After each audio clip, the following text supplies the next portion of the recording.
Hello students, my self Mrs Gunjan Ojha from government college छुरा। हमारा आज का टॉपिक है histology of neuron and glial cells. ये टॉपिक पंडित रविशंकर यूनिवर्सिटी की पेपर सेकंड का यूनिट फर्स्ट का सेकंड चैप्टर है। आज हम इसको स्टार्ट करते हैं।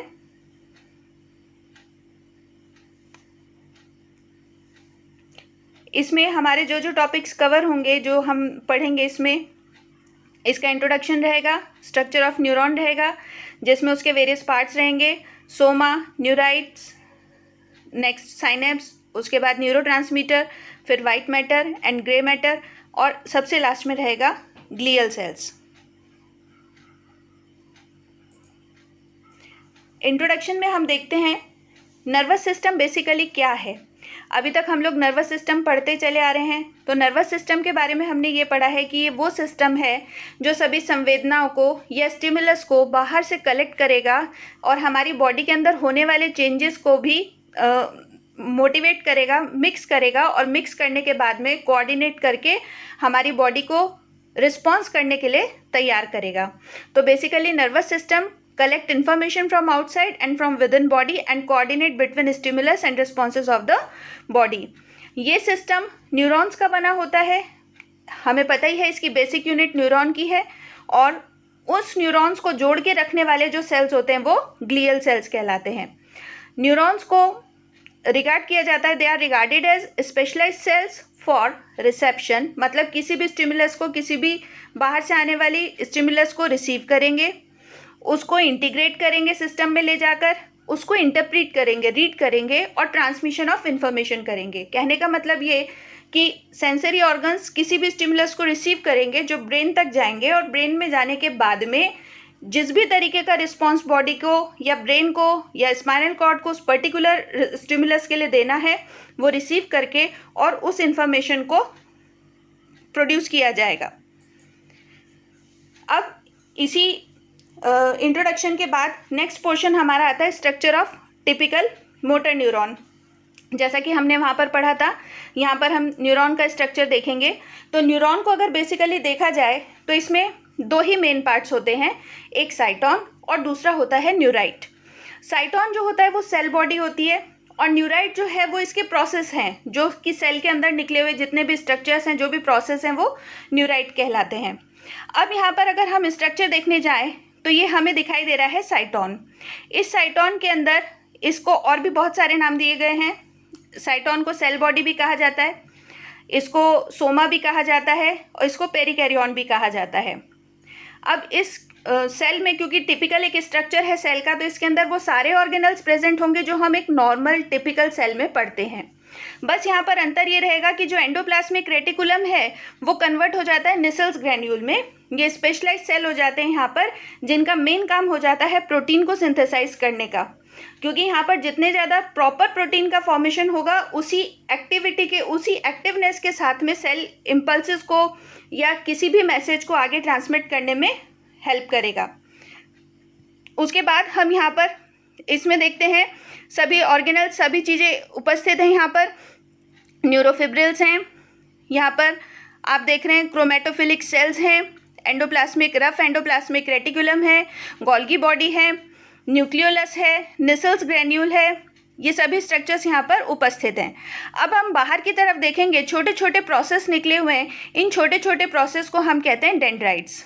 ये जो डेंड्राइट्स होते हैं, इनका मेन काम होता है किसी भी मैसेज को रिसीव करना।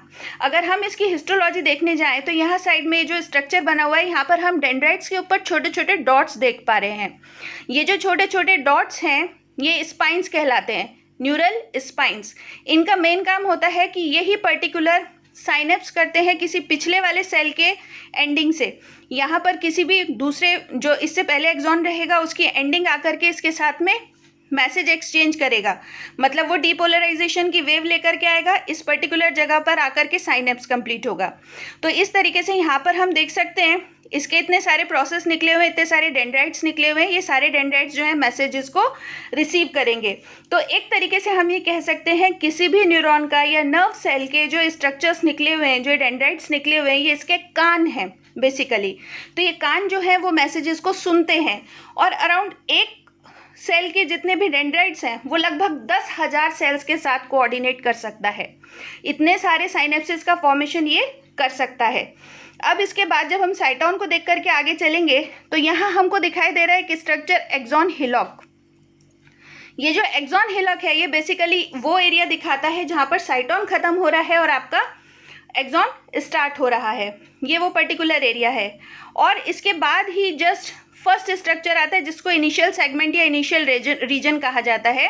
ये इनिशियल रीजन ही एक्सॉन हिलॉक से जस्ट चिपका हुआ होता है और इसका मेन काम होता है कि ये स्पाइक पोटेंशियल को एक्वायर करता है या फिर इसी पर्टिकुलर जगह पर जो पहले से मैसेज चला आ रहा है, जो पहले से पोलराइजेशन और डीपोलराइजेशन के थ्रू पूरे साइटोन में मूवमेंट करने के बाद मैसेज यहाँ पर आया, उसके बाद यहाँ से आकर के ये जंप करके नेक्स्ट नोड पर, फिर यहाँ से नेक्स्ट नोड पर, फिर नेक्स्ट नोड पर, इस तरीके से इलेक्ट्रिकल ट्रांसमिशन करने में हेल्प करेगा।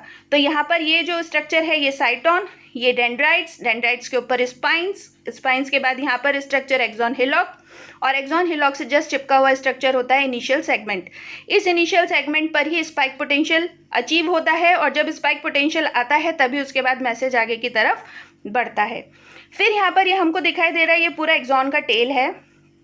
इस एक्सॉन के टेल पर यहाँ पर ये ब्लू कलर के जो स्ट्रक्चर्स दिखाई दे रहे हैं ये माइलिन की शीट है। इस माइलिन की शीट में बीच में छोटे छोटे गैप्स हैं, ये नोड्स ऑफ रेनवियर है। इस माइलिन की शीट की कवरिंग अगर आप देखेंगे यहाँ पर तो एक सेल, एक श्वान सेल मिलकर के माइलिन शीट का निर्माण करता है और इस पर्टिकुलर छोटे से स्ट्रक्चर की लेंथ होती है 1 to 1.5 मिलीमीटर। इस छोटे से सेगमेंट की लेंथ इतनी होती है और ये जब एक सेल के बाद इतनी माइलिन शीट वो बना लेता है तो बीच में एक छोटा सा गैप छोड़ता है, इसको कहते हैं नोड ऑफ रेनवियर। इस तरीके से ये हो जाएगी आपकी लंबी एक टेल एक्सॉन की, जो यूजुअली मोटर न्यूरॉन्स में होती है, सेंसरी न्यूरॉन्स में कंपैरेटिवली छोटी होती है। अब यहाँ पर आने के बाद में जब मैसेज इधर आ गया है इस जगह पर, तो यहाँ पर नर्व सेल डिवाइड हो जाएगा और एक्सॉन टर्मिनल्स की फॉर्मेशन कर लेगा और ये एक्सॉन टर्मिनल्स पर आके छोटे छोटे बटन जैसे स्ट्रक्चर, नॉब जैसे स्ट्रक्चर उपस्थित होते हैं, यही आगे साइनेप्स के फॉर्मेशन में हेल्प करेंगे। तो कुल मिलाकर हमने ये देखा है यहाँ पर टिपिकल मोटर न्यूरॉन के स्ट्रक्चर में कि ये साइटोन है, इसमें डेंड्राइट्स हैं जो इसके कान जैसा काम कर रहा है, जो मैसेज यहाँ से बहा करके एक्सॉन हिलॉक के थ्रू और फिर उसके बाद इनिशियल सेगमेंट पर जा करके मैसेज को आगे ट्रांसमिट करेगा। यहाँ से इलेक्ट्रिकल ट्रांसमिशन होगा मैसेज का, नोड्स पे से नोड पे जंप करते हुए, सॉल्टेटरी कंडक्शन जो कहलाता है, जो हम लोग ग्रेजुएशन लेवल में पढ़ चुके हैं। इम्पल्स यहाँ ट्रांसमिट होने के बाद फाइनली नर्व एंड पर आने के बाद में उसके बटन्स के अंदर कुछ केमिकल्स रहते हैं जिन्हें न्यूरोट्रांसमीटर्स कहते हैं और यही न्यूरोट्रांसमीटर अगला जो भी यहाँ पर न्यूरॉन होगा उसके साथ मैसेज को एक्सचेंज करेगा। इस तरीके से केमिकल और इलेक्ट्रिकल कंडक्शन के ऑल्टरनेशन से किसी भी मैसेज का कन्वे एक न्यूरॉन सेल या नर्व सेल करता है। अब इसी में आगे हम स्ट्रक्चर देखते हैं। ये बेसिकली वही चीज़ें हैं जो हम आगे पढ़ चुके हैं, बस यहाँ पर एक्स्ट्रा ये थोड़ी सी इन्फॉर्मेशन है कि सम न्यूरॉन्स हैव पिगमेंट न्यूरोमेलेनिन और एजिंग न्यूरॉन्स के अंदर लाइपोफास्चिन नाम का केमिकल उपस्थित होता है और वो जो साइटोन, जो सोमा, जो पेरिकार्डियन हमने देखा था उसका डायमीटर 5 से लेकर के 125 से लेकर के 120 मिलीमीटर तक। नेक्स्ट है न्यूराइट। न्यूराइट में हमने शॉर्ट प्रोसेस देखे डेंड्राइट्स और उसके बाद लॉन्ग प्रोसेस हमने देखे एक्सॉन। अब डेंड्राइट को आप एक्सॉन से कैसे डिफ्रेंशिएट करेंगे, आपको किसी भी सेल का कैसे समझ में आएगा कि ये डेंड्राइट है कि एक्सॉन है। ऑब्वियसली डेंड्राइट्स कंपैरेटिवली छोटे होते हैं और एक्सॉन बड़ा होता है, लेकिन जब उसका केमिकल स्ट्रक्चर पढ़ा जाता है या उसको केमिकली रीड करने जाते हैं, जब देखा गया है कि डेंड्राइट में MAP2 नाम का प्रोटीन उपस्थित होता है। MAP2 जिसका फुल फॉर्म है माइक्रोट्यूब्यूलर एसोसिएटेड प्रोटीन्स, जिसका फुल फॉर्म है माइक्रोट्यूब्यूलर एसोसिएटेड प्रोटीन नंबर 2 टाइप 2, यही मार्किंग करता है कि ये डेंड्राइट है, जो कि एक्सॉन में उपस्थित नहीं होता।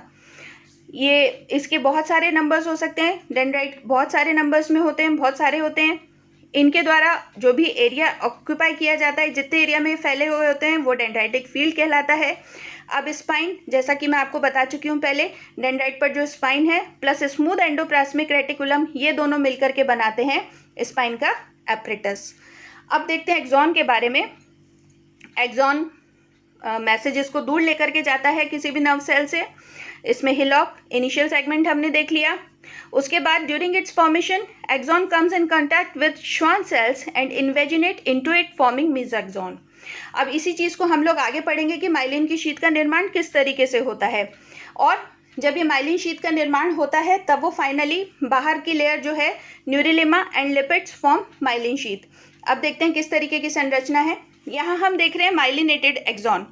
ये माइलिनेटेड एक्सॉन में हम देख रहे हैं कि ये एक पीले रंग का जो स्ट्रक्चर दिख रहा है वो एक्सॉन है, और ये टीएस देख रहे हैं। बेसिकली हम श्वान सेल का भी टीएस है और एक्सॉन का भी टीएस है। ये एक्सॉन जाता है श्वान सेल के पास में और धीरे से उसके अंदर इन्वेजिनेट हो जाता है, घुस जाता है। जब उसके अंदर घुस जाता है तो ये वाला जो स्ट्रक्चर बन रहा है ये कहलाता है मेसोक्सोन, जो छोटा सा एक गैप रह गया है। उसके बाद तो ये श्वान सेल इसके आसपास स्पाइरली कॉइल होना शुरू हो जाता है एंड फाइनली ये मेसोक्सोन का फॉर्मेशन कर लेता है यहाँ पर। तो ये होता है माइलिनेटेड न्यूरॉन में, जिसमें कि एक सिंगल श्वान सेल ने एक वो जो हमने स्टार्टिंग में डायग्राम देखा था, जो ब्लू सेगमेंट एक दिखाई दे रहा था 1 से 1.5 मिलीमीटर वाला, उतना एक स्ट्रक्चर एक श्वान सेल के द्वारा निर्मित होता है। ऐसे माइलिनेटेड एक्सॉन में जितना लंबा फाइबर होगा उतने सेल्स के साथ उसका फ्यूजन होगा और वो माइलिन शीट का निर्माण करेगा। जबकि नॉन माइलिनेटेड एक्सॉन में क्या होता है, नॉन माइलिनेटेड एक्सॉन में एक बड़ा सेल होता है, बड़ा श्वान सेल, और उस बड़े श्वान सेल के अंदर बहुत सारे, जैसा कि आप ये देख सकते हैं, इतने सारे ये स्ट्रक्चर्स, इतने सारे एक्सॉन जाकर के चिपक जाते हैं। जब इतने सारे एक्सॉन उसके ऊपर जाकर चिपक जाते हैं तो ये पूरा माइलिन शीट जो है वो डिवाइड हो जाता है। इसलिए किसी पर भी उतनी मोटी कवरिंग नहीं रह पाती जितनी कि माइलिनेटेड न्यूरॉन पर है। तो ऐसे वाले न्यूरॉन्स जिसमें कि कवरिंग बिल्कुल पतली रह जाती है वो नॉन माइलिनेटेड न्यूरॉन बना लेते हैं, और जो पूरी कवरिंग अच्छे से कोटेड रहती है, यहाँ आप देख सकते हैं कितने स्पाइरल्स बने हुए हैं, उस तरीके का न्यूरॉन जो है वो माइलिनेटेड न्यूरॉन कहलाता है। अब in some situations Schwann cell coils around axon and gets surrounded by plasma membrane। अब यहाँ पर जो माइलिन शीट बनी है उसका स्ट्रक्चर देखते हैं, उसका कॉन्स्टिट्यूशन देखते हैं कि क्या है। वो माइलिन शीट 20% प्रोटीन और 80% लिपिड के द्वारा बना है। अब oligodendrocytes in CNS and Schwann cells in PNS secrete myelin. अब माइलिन का जो सिक्रीशन है, हम माइलिनेटेड सेल्स की बात कर रहे हैं, मोटर न्यूरॉन्स भी रहेंगे, सेंसरी न्यूरॉन्स भी रहेंगे, सेंट्रल नर्वस सिस्टम में भी रहेंगे, पेरिफेरल नर्वस सिस्टम में भी रहेंगे। तो दोनों के ओरिजिन में डिफरेंस रहता है। जितने सेंट्रल नर्वस सिस्टम यानी ब्रेन और स्पाइनल कॉर्ड के अंदर जितने भी न्यूरॉन्स होंगे, माइलिनेटेड न्यूरॉन्स होंगे, उन सभी माइलिनेटेड न्यूरॉन्स का निर्माण ओलिगोडेंड्रोसाइट के द्वारा होगा। और यहाँ पर जितने पेरिफेरल नर्वस सिस्टम में जितने माइलिनेटेड सेल रहेंगे उस पर जो कवरिंग आएगी, वो माइलिन की जो कवरिंग आएगी वो श्वान सेल के द्वारा होगी। अब each Schwann cell provide myelin sheet for shorter segment having a gap called node of Ranvier. All myelination is completed by adolescence.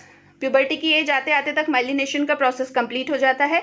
और अब एक्सॉन फाइबर्स को देखा जाए तो दो तरीके के एक्सॉन फाइबर हो सकते हैं। एक हो सकता है गोल्गी टाइप 1 जिसमें कि लंबे फाइबर्स होंगे, और दूसरा है गोल्गी टाइप 2 जिसमें कि शॉर्ट एक्सॉन फाइबर्स रहेंगे, और इनका यूजुअली काम रहता है इनहिबिशन का।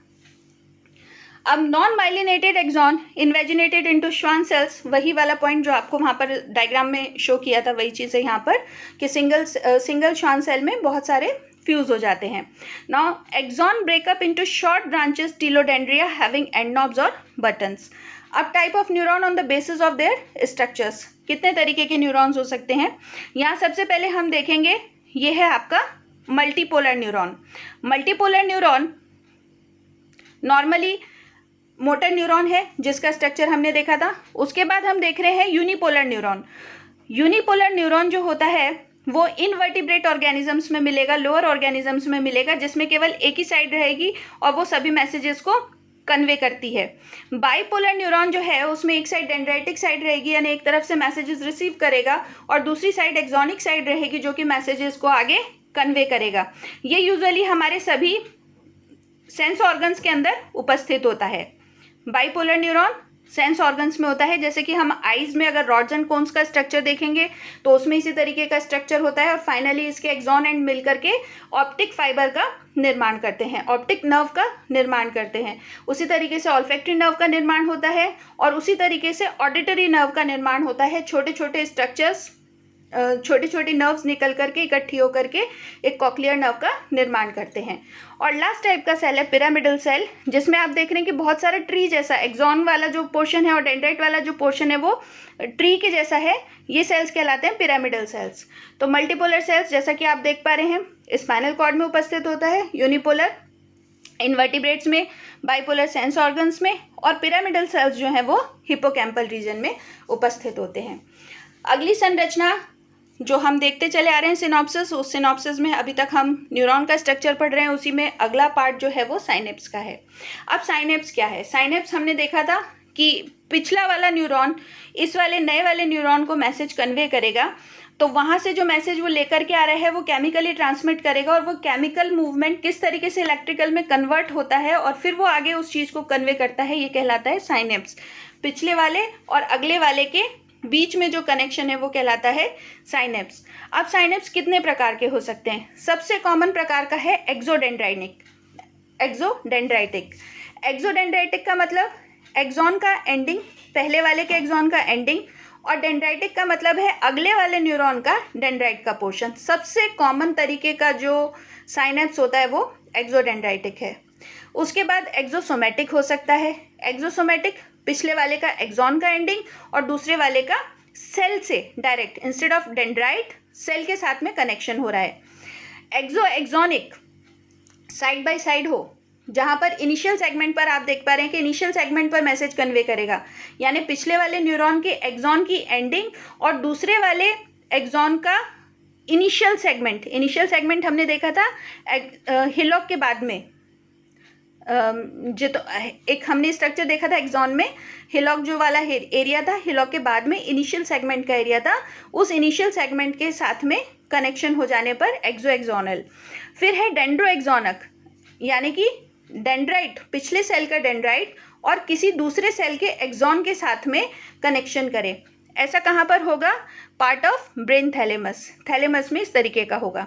अब क्या हो सकता है? एक्सॉन का टर्मिनल ऑफ वन, किसी एक पर्टिकुलर एक्सॉन का एंड दूसरे वाले के बटन के साथ में कनेक्शन कर रहा है, ये सीरियल साइनेप्स कहलाता है। मतलब एक सीरियल में चला आ रहा है, एक की एंडिंग दूसरे की स्टार्टिंग, इस तरीके से सीरियल ही चला आ रहा है। इस तरीके का साइनेप्स जो है सीरियल साइनेप्स कहलाता है। अब साइनेप्स क्या क्या चीज़ का बना होता है? साइनेप्स में होता है प्री साइनेप्टिक नॉब या प्री साइनेप्टिक बटन, फिर होता है पोस्ट साइनेप्टिक बटन, और फिर बीच में होता है साइनेप्टिक क्लेफ्ट। अब जो क्लेफ्ट है वो खाली जगह है, जैसा कि नाम से समझ में आ रहा है, उसके अंदर बहुत सारे माइक्रोट्यूब्यूल्स, फिलामेंट्स, ईआर वगैरह सब प्रेजेंट होते हैं। प्री और पोस्ट बटन्स नॉब्स जो रहते हैं उसमें उसके अंदर प्रोटीन्स एफ एक्टिन और स्पेक्ट्रिन दोनों उपस्थित रहते हैं। अब ये आया है हमारा टिपिकल स्पाइन साइनेप्स। इस स्पाइन साइनेप्स में आप देख सकते हैं ये वाला जो स्ट्रक्चर है ये हमने देखा था स्पाइन डेंड्राइट के ऊपर, जो छोटे कांटे जैसे स्ट्रक्चर थे वो साइनेप्स वो स्पाइन थे, और ये वाला जो हम दूसरा स्ट्रक्चर देख रहे हैं ये है न्यूरोमस्कुलर जंक्शन के साथ में साइनेप्स का कनेक्शन। अब यहाँ पर आप इजीली देख सकते हैं, आराम से देख सकते हैं कि ये जो ऊपर वाला स्ट्रक्चर है ये प्री साइनेप्टिक मेम्ब्रेन है या प्री साइनेप्टिक नॉब है। बीच में ये जो छोटी सी जगह है, पतली सी वाइट जो मेम्ब्रेन दिखाई दे रही है, ये साइनेप्टिक क्लेफ्ट है, और ये जो नीचे वाला स्ट्रक्चर है ये स्पाइन है, किसी दूसरे वाले डेंड्राइट का स्पाइन। मतलब पहले वाले न्यूरॉन का एंडिंग का बटन और ये दूसरे वाले डेंड्राइट का स्टार्टिंग का बटन, और बीच में ये है यहाँ पर क्लेफ्ट। अब क्या होता है, जब वो मैसेज वहाँ से ऊपर से लेकर के आ रहा है डीपोलराइजेशन और रीपोलराइजेशन के थ्रू, नॉर्मली जब हम ट्रांसमिशन पढ़ते हैं, जब देखते हैं कि बाहर की तरफ ईसीएफ में सोडियम और अंदर की तरफ पोटेशियम रहता है, जैसे ही स्टिमुलस आता है उस बैलेंस को डिस्टर्ब करता है, और छोटे छोटे सेगमेंट में, माइलिनेटेड में तो सॉल्टेटरी कंडक्शन होता है, तो जंप करके मैसेज जाता है, और जितना थिक सेल रहेगा, एक्सॉन रहेगा, उतना फास्ट उसका मैसेज का ट्रांसमिशन रहेगा। तो ये मैसेज ट्रांसमिट होता आ रहा है ऊपर से, और एंड में आकर के, एंड बटन पर आकर के मैसेज में क्या चेंजेस होते हैं? सबसे पहले जब यहाँ पर आता है तो यहाँ आने के बाद में साइनेप्टोगैमिन नाम का, यहाँ पर साइनेप्टोगैमिन नाम का एक केमिकल रहता है जो एक्टिविटी करता है, और इस जगह पर उपस्थित जितने कैल्शियम गेट्स हैं उन गेट्स को ओपन कर देता है। जैसे ही कैल्शियम गेट्स ओपन होते हैं वैसे ही यहाँ पर वेसिकल्स के अंदर केमिकल्स कुछ उपस्थित हैं, उसकी मेम्ब्रेन में कुछ केमिकल उपस्थित है जिन्हें कहते हैं साइनेप्टोब्रेविन। और यहाँ ये जो मेम्ब्रेन है प्री साइनेप्टिक मेम्ब्रेन, इसके अंदर केमिकल होता है सिनटैक्सिन। तो जैसे ही कैल्शियम आना शुरू होता है तो सिनटैक्सिन और सिनब्रेविन का रिएक्शन होता है और एक्सोसाइटोसिस के द्वारा ये जो वेसिकल के अंदर न्यूरोट्रांसमीटर भरा हुआ है वो एक्सोसाइटोसिस के द्वारा यहाँ बाहर साइनेप्टिक क्लेफ्ट में रिलीज कर दिया जाता है। जैसे ही यहाँ केमिकल रिलीज किया जाता है, जैसे ही यहाँ न्यूरोट्रांसमीटर रिलीज किया जाता है, तुरंत यहाँ पर जो सेल्स होते हैं, जो पंप्स हैं, यहाँ पर सोडियम पोटेशियम पंप है, वो एक्टिवेट हो जाते हैं और एक्टिवेट होने के बाद उनमें कन्फर्मेशनल चेंजेस होते हैं जिसके कारण से बाहर से केमिकल अंदर ट्रांसमिट होता है और अंदर आने के बाद में ऐसे ये तो एक सिंगल एक साइनेप्स हमको समझ में आ रहा है, ऐसे 10,000 अराउंड 10,000 न्यूरॉन्स मैसेज देंगे, सब तरफ से मैसेज आएगा डेंड्राइट के पास में। और आने के बाद में जब वो थ्रेशोल्ड लेकर के आ जाएगा, थ्रेशोल्ड का मतलब होता है एक मिनिमम अमाउंट ऑफ एनर्जी जितनी आवश्यक है मैसेज को आगे ट्रांसमिट करने के लिए। जब उतने मैसेजेस इकट्ठे हो जाएंगे इसके पास में, तब ये सारे डेंड्राइट्स मैसेज लेकर के जाएंगे साइटोन के पास में, साइटोन उसको लेकर के जाएगा एक्सॉन हिलक के पास में और एक्सॉन हिलक से इनिशियल सेगमेंट पर, और इस तरीके से मैसेज आगे ट्रांसमिट होगा। यहाँ पर हम देख सकते हैं न्यूरोमस्कुलर जंक्शन पर ये सोडियम पोटेशियम पंप्स आपको क्लियर दिखाई दे रहे हैं। जैसे ही केमिकल यहाँ बाहर रिलीज होगा, केमिकल बाहर रिलीज होने के बाद में इन पंप्स में कन्फर्मेशनल चेंजेस करेगा। ये देख रहे हैं आप, सोडियम पंप को चालू करेगा और सोडियम पंप चालू होने के बाद में उस फ्यूजन पोर को खोलेगा जो कि कॉम्बिनेशन से बना हुआ है दोनों मेम्ब्रेन के, प्री साइनेप्टिक मेम्ब्रेन और वेसिकल के मेम्ब्रेन से फ्यूजन पोर जो बना है उसको खोलेगा और खोलने के बाद में उस केमिकल को या न्यूरोट्रांसमीटर को रिलीज कर देगा। इस तरीके से यहाँ पर न्यूरोट्रांसमीटर आगे कंडक्शन कर देते हैं। कॉमन ट्रांसमीटर्स देखें तो कौन कौन से हैं, जिसमें एक है GABA जिसको कहते हैं gamma amino butyric acid, glutamate, aspartate और ग्लाइसिन। इसी सीरीज में अगर हम इसको देखते हैं तो टाइप ऑफ न्यूरोट्रांसमीटर और उनका वेसिकल और न्यूरोट्रांसमीटर एसोसिएटेड उससे, तो पहला है एसिमेट्रिक जिसमें वेसिकल बनेंगे छोटे या फिर डेंस कोड। छोटे रहेंगे तो उससे केमिकल जो रिलीज होगा, जो न्यूरोट्रांसमीटर रिलीज होगा वो होगा ACH, एसिटाइलकोलिन, ग्लूटामिन, सेरोटोनिन और अदर अमाइंस। या फिर डेंस कोड रहेगा, बिल्कुल डार्क कोर वाला रहेगा, तो उसमें रिलीज होगा नॉर एड्रेनालिन, एड्रेनालिन और डोपामिन। सिमेट्रिक जिसमें रहेगा, सिमेट्रिक टाइप के वेसिकल्स का निर्माण होगा, तो उसमें शेप प्लियोमॉर्फिक किसी भी रेगुलर शेप का हो सकता है और उसमें GABA नाम का कॉमन ट्रांसमीटर रिलीज होगा एंड ग्लाइसिन। इतनी सब चीज़ों का फॉर्मेशन होगा। ये सब न्यूरोट्रांसमीटर्स हैं। अब लास्ट पोर्शन आता है हमारा न्यूरॉन के स्ट्रक्चर में, ग्रे मैटर और वाइट मैटर। जैसा कि अभी तक हम देखते आ रहे हैं कि माइलिन शीथ एक्सॉन के ऊपर उपस्थित होती है। माइलिन शीथ वाइट कलर की होती है क्योंकि वो प्रोटीन और लिपिड्स के मिलने से बनती है, लाइट को रिफ्लेक्ट करती है, इसलिए वो वाइट कलर का दिखाई देता है। अब वाइट मैटर और ग्रे मैटर को अगर हम देखेंगे तो ग्रे मैटर बेसिकली वो वाला पोर्शन हो जाएगा जहाँ पर साइटोन कॉन्सेंट्रेटेड है, और एक्सॉन वो वाला पोर्शन जो कि जिसपे माइलिन शीथ उपस्थित है वो पूरा वाइट हो जाएगा। अब ग्रे कलर का क्या क्या दिखाई देगा, साइटोन दिखाई देगा प्लस नॉन माइलिनेटेड या अनमाइलिनेटेड एक्सॉन भी ग्रे कलर के दिखाई देंगे। तो जहाँ पर ग्रे मैटर की बात करेंगे वो साइटोन प्लस अनमाइलिनेटेड एक्सॉन रहेगा, और जहाँ पर वाइट मैटर की बात करेंगे वहाँ पर माइलिनेटेड एक्सॉन रहेंगे। अब ये क्या होता है देखें इसको। Most of the fibers in gray matter are non-myelinated, while white matter is predominantly myelinated fibers. Neuroglia and blood vessels are present in both gray and white matter. Blood vessel भी है और glial cells भी दोनों में present है। अब cerebrum और cerebellum की अगर हम बात करें, part of central nervous system, brain के पार्ट हैं, तो इनमें जो बाहर का पोर्शन होता है वो ग्रे कलर का होता है, कॉर्टेक्स कहलाता है, और उस कॉर्टेक्स के अंदर की साइड का जो रीजन है वो वाइट मैटर कहलाता है। इसको हम इस डायग्राम के थ्रू समझ सकते हैं। यहाँ आप देखेंगे ये बाहर का जितना रीजन है पूरा ग्रे कलर का दिखाई दे रहा है।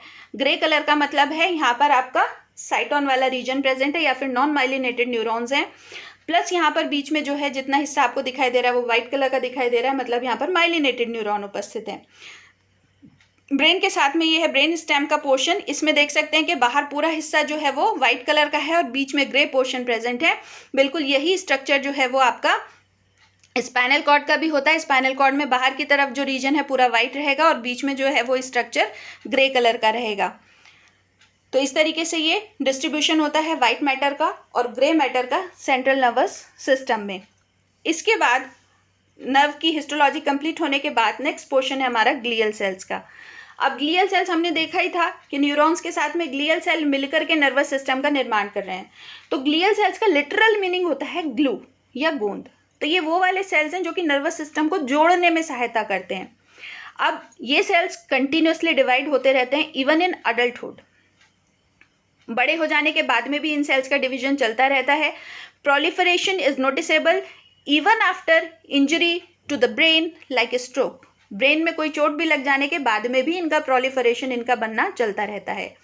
नॉर्मल जो ग्लियल सेल्स हम पढ़ते हैं कितने प्रकार का है, पहला है माइक्रोग्लिया, फिर है ओलिगोडेंड्रोसाइट्स, श्वान सेल्स। इन दोनों के नाम हम पहले भी पढ़ चुके हैं, ओलिगोडेंड्रोसाइट और श्वान सेल्स हमने पहले देखा है। ओलिगोडेंड्रोसाइट सेंट्रल नर्वस सिस्टम में माइलिन का निर्माण कर रहा है और Schwann cells peripheral nervous system में माइलिन शीथ का निर्माण कर रहा है। अगला है एस्ट्रोसाइट्स, उसके बाद एपेंडाइमल सेल और लास्ट टाइप का जो सेल है वो है सैटेलाइट सेल ऑफ गैंग्लिया। अब माइक्रोग्लिया में स्टार्ट करते हैं, माइक्रोग्लिया से। माइक्रोग्लिया जैसा कि नाम से समझ में आ रहा है, माइक्रोग्लिया, माइक्रो का मतलब छोटा, मतलब ये सबसे छोटे टाइप के ग्लियल सेल्स हैं। ये सेंट्रल नर्वस सिस्टम में उपस्थित होते हैं।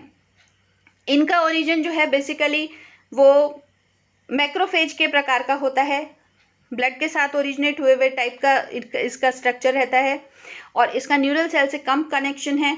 इसका मेन काम भी ब्लड सेल के जैसा ही होता है, वाइट ब्लड सेल के जैसा होता है। उसका मेन काम होता है कि डेब्रीज को, जितने डेड टिश्यूज़ रहेंगे, जितने डैमेज टिश्यू रहेंगे, उन सबको हटाएगा और इंजरी वाली साइड से, चोट वाली जगह से, इन्फेक्शन से, उन सारी जगह से वेस्ट मटेरियल को उठाएगा और उठा करके सेल से, बॉडी से बाहर फेंकेगा। आप इसका स्ट्रक्चर देख सकते हैं, इसमें छोटे छोटे ये स्ट्रक्चर्स निकले हुए हैं, फाइबर लाइक स्ट्रक्चर, और ये कहलाता है माइक्रोग्लिया। इसके बाद अगला स्ट्रक्चर है ओलिगोडेंड्रोसाइट्स। ओलिगोडेंड्रोसाइट्स, ओलिगो का मतलब थोड़े, बहुत कम कंपैरेटिवली, ओलिगोस। डेंड्रो का मतलब है डेंड्राइट से रिलेटेड, एंड साइट्स का मतलब सेल, यानी वो सेल्स जिनमें कि डेंड्राइट्स जो हैं कंपैरेटिवली कम है, वो ओलिगोडेंड्रोसाइट्स कहलाते हैं। ये कहाँ पर होते हैं? ओलिगोडेंड्रोसाइट के progenitor persist in adult brain and capable of regenerating them. Adult के ब्रेन में ये सेल्स उपस्थित होते हैं। अब इसके प्रिकर्सर्स जो हैं ओलिगोडेंड्रोसाइट के, वो अडल्ट के सीएनएस में, सेंट्रल नर्वस सिस्टम में उपस्थित होते हैं। और इसमें क्या क्या उपस्थित होता है? इसमें उपस्थित होता है पीजीडीएफ अल्फा, जिसका मतलब है प्लेटलेट डिराइव्ड ग्रोथ फैक्टर, ये ग्रोथ फैक्टर उपस्थित होता है, प्लस NG2। ये दो चीज़ें इसके अंदर उपस्थित होती हैं प्रिकर्सर के अंदर, और यही इस सेल के निर्माण में सहायता करते हैं। और इनका मेन काम होता है इंसुलेशन टू एक्सॉन प्रोवाइड करना, मतलब ये न्यूरॉन्स को यहाँ पर अपने अंदर से मैसेजेस को वेस्ट नहीं होने देता है, यहाँ वहाँ पर उसकी डायरेक्शन बना के रखता है। And it produce myelin sheath present both in grey and white matter. ये दिख रहे हैं यहाँ पर ये ओलिगोडेंड्रोसाइट्स। ऐसे ही बहुत सारे सेल से कनेक्ट हो जाते हैं।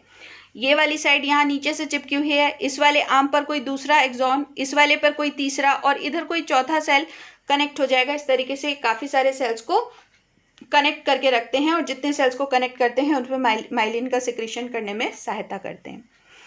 अगला सेल है श्वान सेल, जो कि पेरिफेरल नर्वस सिस्टम से रिलेटेड है, जैसा हम पढ़ चुके हैं पहले। इसका ओरिजिन होता है न्यूरल क्रेस्ट से। जो एम्ब्रियोनिक स्ट्रक्चर में जब हम डेवलपमेंट पढ़ते हैं वहाँ न्यूरल क्रेस्ट आता है। इसके सेल्स प्रोलिफरेट होकर पेरिफेरी की तरफ, बाहर की तरफ आते हैं, और बाहर की तरफ आने के बाद में उसमें प्रिकर्सर उपस्थित होता है, यानी बेसिक सेल उपस्थित होता है, जो कि सेल्स के निर्माण में, श्वान सेल्स के निर्माण में, सेल के डिफ्रेंसिएशन में सहायता करता है।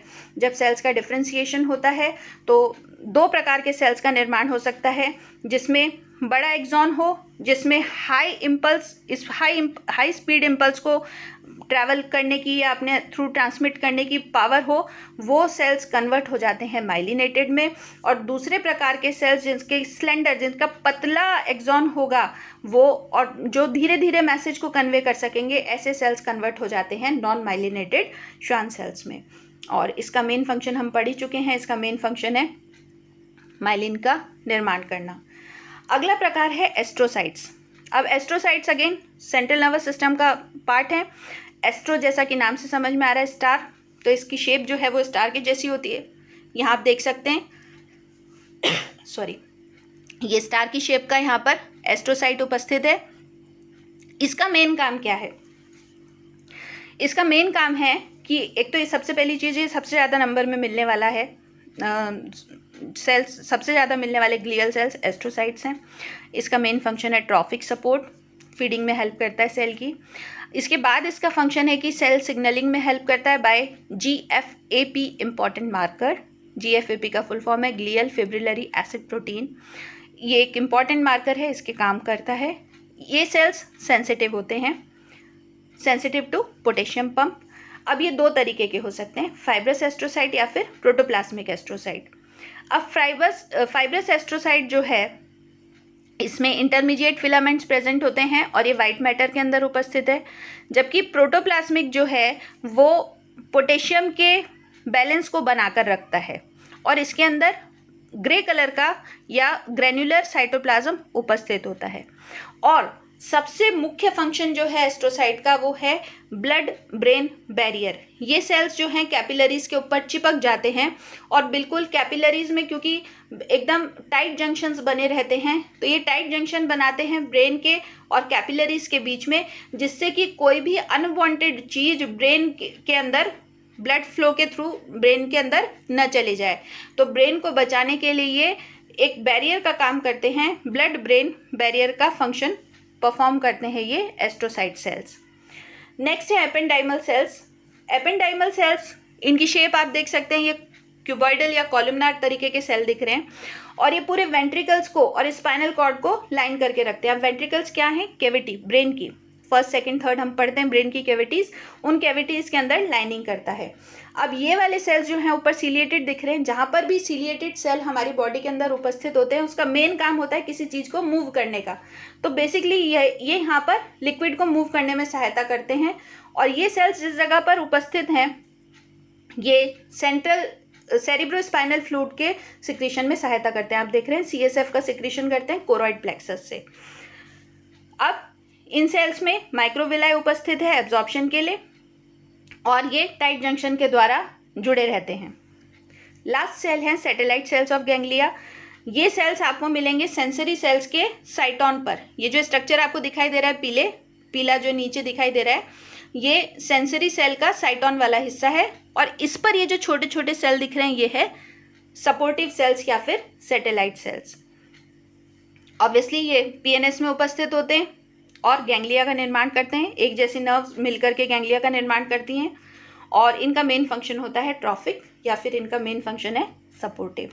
इस तरीके से यहाँ पर हमने देखा न्यूरॉन की हिस्टोलॉजी और न्यूरॉन में क्या क्या पार्ट होते हैं, उसके क्या क्या मेन फंक्शन होते हैं। उसके बाद हमने देखा गैंग्लिया, उसके बाद हमने देखा ग्लियल सेल्स के वेरियस टाइप। अब लास्ट में, सबसे लास्ट में हम देखेंगे समराइजिंग ग्लियल सेल्स। ये पूरा एक चार्ट है जिसमें कि हमने डिफरेंट तरीके के ग्लियल सेल्स का सेल टाइप देखा है, उनका ओरिजिन देखा है, उनका लोकेशन देखा है किस जगह पर है और उनका मेन फंक्शन देखा है। सबसे पहला है ओलिगोडेंड्रोसाइट, जो कि हमने देखा ही था CNS से ओरिजिनेट है। यहाँ पर इन सारे सेल्स में देख करके सिर्फ एक चीज़ ध्यान रखना है, श्वान सेल PNS से ओरिजिनेट होते हैं और ये जो लास्ट आपका सपोर्टिंग सेल था वो PNS के लिए काम करता है। बाकी सभी का लोकेशन सेंट्रल नर्वस सिस्टम में। सभी का ओरिजिन जो है न्यूरल ट्यूब से है। केवल माइक्रोग्लियल सेल्स जो हमने देखा था मैक्रोफेजिंग का काम कर रहे थे, वो बोन मैरो से ओरिजिनेट हो रहे हैं। ओलिगोडेंड्रोसाइट का मेन फंक्शन है माइलिन का प्रोडक्शन, इलेक्ट्रिक इंसुलेशन करना, सेम काम श्वान सेल का है। एस्ट्रोसाइट का मेन फंक्शन हो जाएगा BBB, ब्लड ब्रेन बैरियर निर्माण करना, मेटाबॉलिक एक्सचेंज करना। एपेंडाइमल सेल का काम हो जाएगा मेजर काम लाइनिंग ऑफ वेंट्रिकल्स और माइक्रोग्लियल सेल्स का काम हो जाएगा इम्यून रिलेटेड एक्टिविटी करना। यहाँ पर जाकर के हमारे सभी सारे न्यूरॉन्स और ग्लियल सेल्स की हमने स्टडी कर ली है। आई होप बहुत सिंपल लैंग्वेज में इसको मैंने आपको समझाने की कोशिश करी है, आपको समझ में आया होगा। Thank you very much.